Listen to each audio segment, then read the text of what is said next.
A velocidade instantânea angular é tomada a partir da velocidade média angular. Vimos nos slides anteriores que a variação da coordenada angular no tempo, que é a velocidade angular média, é definida como Δθ sobre ΔT, que a unidade no sistema internacional é o inverso do segundo.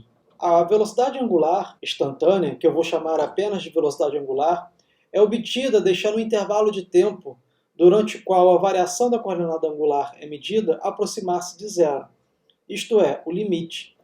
Então, a velocidade angular é o limite de ΔT tendendo a zero da variação da posição angular pelo intervalo de tempo.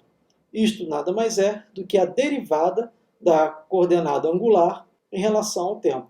A rapidez média e a rapidez instantânea são o módulo da velocidade média e velocidade instantâneas. De forma análoga ao que fizemos para a velocidade instantânea angular, podemos aplicar aqui para a aceleração instantânea angular.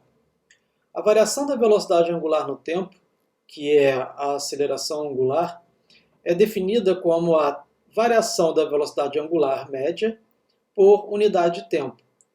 Vimos que a unidade no Sistema Internacional da Aceleração Angular Média é o inverso do segundo ao quadrado. A aceleração angular é obtida deixando um intervalo de tempo durante o qual a variação da velocidade angular média é medida aproxima-se de zero. Quero dizer que a aceleração instantânea angular é o limite de ΔT tendendo a zero da taxa de variação da velocidade angular média em relação ao tempo.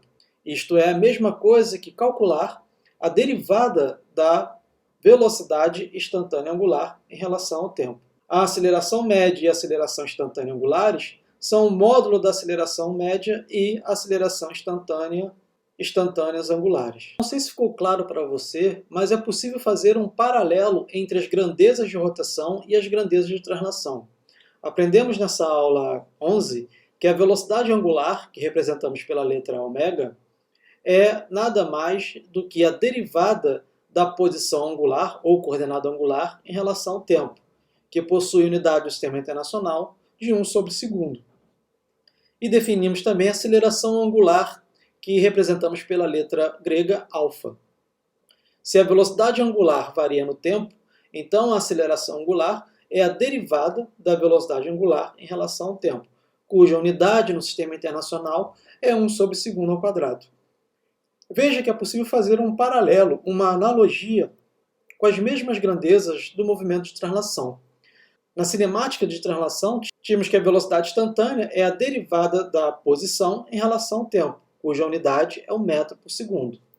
E a aceleração instantânea é a derivada da velocidade em relação ao tempo, cuja unidade é metro por segundo ao quadrado. Então, um paralelo aqui, ao utilizarmos as grandezas de rotação, é substituir a velocidade de translação pela velocidade angular, a coordenada de translação pela coordenada angular. Da mesma forma, para a aceleração, trocamos a aceleração de translação pela aceleração angular e a velocidade de translação pela velocidade angular.